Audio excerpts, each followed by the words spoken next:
नमस्कार दोस्तों, राधे राधे। तो आज अपन करने वाले हैं सीए फाइनल आईडीटी नवंबर 23 पेपर का रिव्यू। अगर ऑल ओवर बोला जाए तो पेपर आपका एवरेज था, और अगर हम सिर्फ डिस्क्रिप्टिव पार्ट की बात करें तो डिस्क्रिप्टिव पार्ट आपका बिलो एवरेज था। बिलो एवरेज क्यों बोला है ये हम आगे डिस्कस करने वाले हैं। अब ऑल ओवर एवरेज क्यों था? क्योंकि एमसीक्यूज में आपके थोड़े ट्रिकी पॉइंट या लिमिट्स वगैरह का यूज किया गया था। अगर किसी ने हमारे नोट्स किए होंगे तो वो सब उसमें कवर था। अगर किसी ने अच्छे से नोट्स किए होंगे तो उसको वो भी दिक्कत नहीं आई होगी। उसके लिए एमसीक्यू मिला के भी बिलो एवरेज रहेगा, बट हाँ, ऑल ओवर बोला जा सकता है कि आपका पेपर जो था वो एवरेज था। पुराने अटेम्प्ट से अगर कंपेयर किया जाए पिछले अटेम्प्ट से तो उससे थोड़ा बेटर पेपर था, बट हाँ, पुराने अटेम्प्ट में भी आपका एवरेज बिलो एवरेज पेपर था और यहां भी आपका एवरेज बिलो एवरेज आपका पेपर आया है।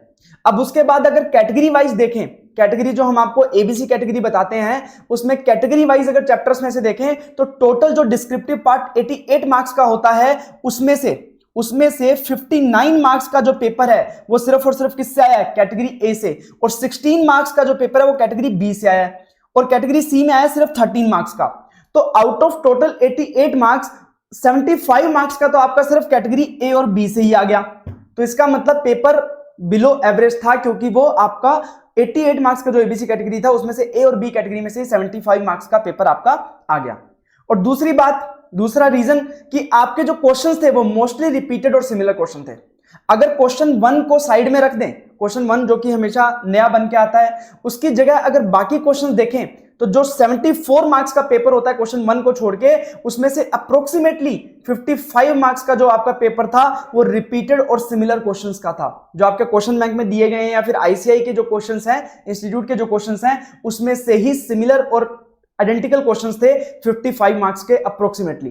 तो अब इसको एवरेज ही बोला जाएगा पेपर को। क्वेश्चन 1 आपका न्यू था, और क्वेश्चन 1 हम हमेशा बोलते हैं आपको कि भैया स्टार्टिंग में नहीं करना होता, इसको बाद में करो, क्योंकि क्वेश्चन 1 में कोई ना कोई ऐसी एडजस्टमेंट होती है जो हमसे गलत हो सकती है, तो उसको लास्ट में करना ही बेटर रहता है। अगर किसी ने क्वेश्चन 1 बाद में उठाया होगा तो उसका पेपर बहुत अच्छा गया होगा, उसे बहुत अच्छा लगा होगा पेपर। अब अपन डिटेल में क्वेश्चन वाइज देख लेते हैं कि क्वेश्चन कहां से आए थे, किस चैप्टर से आए थे, नए थे पुराने थे, वो सारी बात अपन कर लेते हैं। अगर क्वेश्चन 1 देखा जाए तो क्वेश्चन 1 आपका कंप्यूटेशन ऑफ जीएसटी लायबिलिटी से था। तो कंप्यूटेशन में ये जो क्वेश्चन था वो नया बोल सकते हैं, बट इसमें जो मोस्ट ऑफ द एडजस्टमेंट्स थी वो पुराने जो क्वेश्चंस हैं उनमें से ही एक एक एडजस्टमेंट उठा के एक नया क्वेश्चन फ्रेम कर दिया। हाँ, इसमें एक दो नई एडजस्टमेंट हो सकती हैं, बट मोस्टली जो आपके पुराने क्वेश्चंस की एडजस्टमेंट थी उन्हीं को ही क्या कर दिया, मर्ज करके एक नया क्वेश्चन बना दिया। क्वेश्चन 1 को अपन मान के चलते हैं कि हर बार नया क्वेश्चन आता है, इसलिए आपको बोला जाता है कि इसको लास्ट में अटेम्प्ट करना है। उसके बाद क्वेश्चन 2 की बात करें, क्वेश्चन 2 में 2 पार्ट थे। क्वेश्चन 2 का फर्स्ट पार्ट उस 9 मार्क्स का था, वो एग्जाम्पशन चैप्टर से था। तो एग्जाम्पशन चैप्टर में भी पुराना क्वेश्चन जो क्वेश्चन बैंक में या फिर इंस्टीट्यूट के क्वेश्चंस हैं उनमें से ही 2-4 क्वेश्चन में से अलग अलग एडजस्टमेंट्स को उठा के और मर्ज कर दिया, और वो आपको एग्जाम्पशन का क्वेश्चन दे दिया। तो बिल्कुल ये रिपीटेड और सिमिलर क्वेश्चन था क्वेश्चन बैंक से, तो ये आपका एग्जाम्पशन वाला पार्ट था। क्वेश्चन 2 का बी पार्ट जो कि आपका वैल्यूएशन अंडर कस्टम चैप्टर से आया था, तो वो भी पूरा रिपीटेड क्वेश्चन था। कहां से? आपके क्वेश्चन बैंक से या फिर इंस्टीट्यूट के पुराने क्वेश्चन से। हाँ, इसको 2 क्वेश्चंस को मिक्स कर दिया और सेम क्वेश्चन यहां पे रख दिया। और ये इंपॉर्टेंट क्वेश्चन लिस्ट में भी हमने ये क्वेश्चन आपको दिया था, तो ये भी रिपीटेड और सिमिलर क्वेश्चन है वैल्यूएशन अंडर कस्टम चैप्टर से। उसके बाद 3 का ए वो टाइम ऑफ सप्लाई चैप्टर से था। नया क्वेश्चन था बट विदाउट एनी ट्रिक्स, तो नया क्वेश्चन था बट मैनेजेबल था, टाइम ऑफ सप्लाई का सिंपल क्वेश्चन था। 3 का बी जो 2 पार्ट हैं, फर्स्ट पार्ट आपका जो है वो आया था आपका प्लेस ऑफ सप्लाई से, एंड सेकंड पार्ट जो आपका आया था वो एग्जेम्पशन चैप्टर से आया था। बट दोनों ही नए होने के बावजूद भी बिल्कुल मैनेजेबल थे, बिल्कुल सिंपल, बिना ट्रिक के क्वेश्चंस थे। उसके बाद 3 का सी पार्ट जो आपका है वो टाइप्स ऑफ ड्यूटीज से था। टाइप्स ऑफ ड्यूटीज में काउंटरवेलिंग ड्यूटी में सर्कमवेंशन ऑफ ड्यूटी वाला क्वेश्चन था, तो ये भी आपका क्वेश्चन बैंक से ही क्वेश्चन था, क्वेश्चन बैंक से भी था और नोट्स में भी कवर था। ठीक है, तो ये आपका कोई नया क्वेश्चन नहीं है। उसके बाद क्वेश्चन नंबर 4A, जो 4A की बात करें तो 4A वाला आपका जो क्वेश्चन है वो पेमेंट ऑफ टैक्स में जो इंटरेस्ट कैलकुलेशन वाला पार्ट था, वहां से आया था। मैनेजेबल क्वेश्चन था, नया क्वेश्चन था, थोड़ा इसमें दिक्कत आ सकती है, एक आध दिन का ऊपर नीचे हो सकता है, बट आइडियली ये नॉर्मल मैनेजेबल क्वेश्चन था, इसमें डेट्स वगैरह का भी ज्यादा इशू नहीं दिया था। उसके बाद क्वेश्चन नंबर 4 का बी, 4 का बी अगर अपन देखें तो ये आपका जो क्वेश्चन था ये अकाउंट्स एंड रिकॉर्ड्स चैप्टर से था। अकाउंट्स एंड रिकॉर्ड्स चैप्टर से आपको कितने टाइम तक अकाउंट्स एंड रिकॉर्ड्स मेंटेन करने होते हैं वो था। तो ये भी आपका बिल्कुल क्वेश्चन बैंक से रिपीटेड और सिमिलर क्वेश्चन था। अगर क्वेश्चन नंबर 4 के सी की बात करें तो ये वैल्यूएशन चैप्टर अंडर कस्टम से था। तो ये आपका वैल्यूएशन से ही थ्योरी चैप्टर ले लिया, बट हाँ ये भी क्वेश्चन बैंक में कवर है क्वेश्चन। तो ये आपका रिपीटेड और सिमिलर क्वेश्चन था, ये आपका 4 का सी।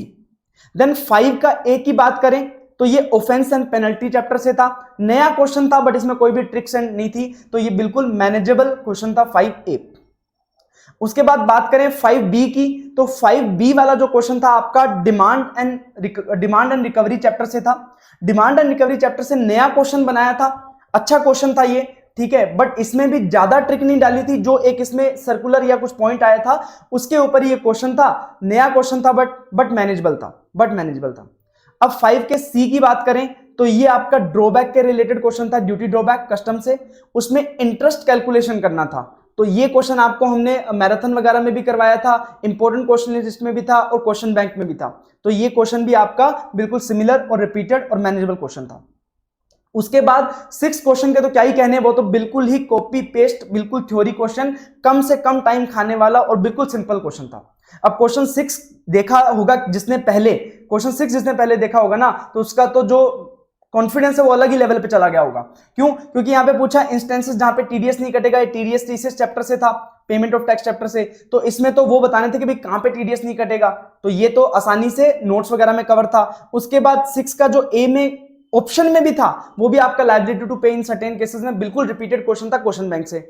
उसके बाद 6 का जो बी पार्ट था समरी असेसमेंट वाला, असेसमेंट एंड ऑडिट चैप्टर था, बिल्कुल जो कॉपी पेस्ट क्वेश्चन था जो आपके क्वेश्चन बैंक में या इंस्टीट्यूट के पुराने क्वेश्चंस में से था।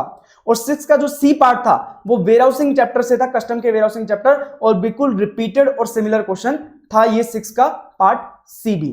तो इस प्रकार से जो मोस्टली जो पेपर था ना, अगर आप देखोगे तो मोस्टली सिमिलर और रिपीटेड क्वेश्चन थे, इसमें मोस्टली सिमिलर और रिपीटेड क्वेश्चन थे, इसलिए बोला है कि ये एवरेज या बिलो एवरेज था। एमसीक्यूज में थोड़े बहुत ट्रिकी पॉइंट हो सकते हैं, बट वो भी अगर आपने अच्छे से नोट्स किए होंगे हमारे वाले तो उसमें कोई दिक्कत नहीं आने वाली, उनको अच्छे से बताया गया था उन ट्रिकी पॉइंट्स को भी जो एमसीक्यूज में भी आपने यूज किए होंगे। तो ये तो था आज का आईडीटी का पेपर का review, and thanks to everyone जो आपने सपोर्ट किया है मैराथन में, जो आपने रिस्पॉन्स दिया है। अगर मैराथन जो मैंने इस टाइम सेकंड टाइम लिया था, अगर मैं उसको बोलूं तो सेकंड टाइम मैंने मैराथन लिया है और मेरे कल तक ही 45,000 वॉच आवर्स हो गए थे और आज वो 60,000 वॉच आवर्स हो गए, जो कि प्रीवियस मैराथन के कंपैरिजन में 4 टाइम्स आपने रिस्पॉन्स दिया है, 3 to 4 टाइम्स आपने रिस्पॉन्स दिया है।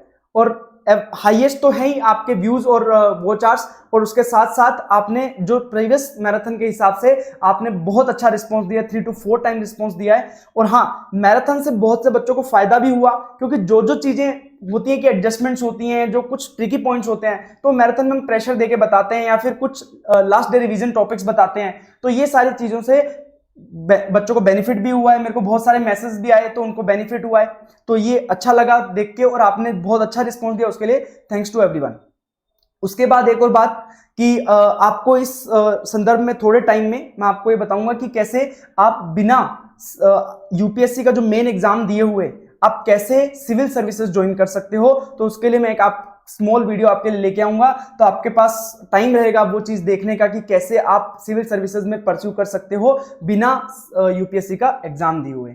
तो बाकी आपके एग्जाम हो गए हैं खत्म, अब आप मजे करो। आपने जो भी सोचा होगा कि क्या करना है एग्जाम के बाद, क्या करना है, कुछ टिक पॉइंट्स लगाने होंगे, आपने लिस्ट बनाई होगी, टू डू लिस्ट बनाई होगी, तो उसमें उसको टिक करते जाना और फुल मजे करो। आपका एग्जाम हो गया over. Thank you so much.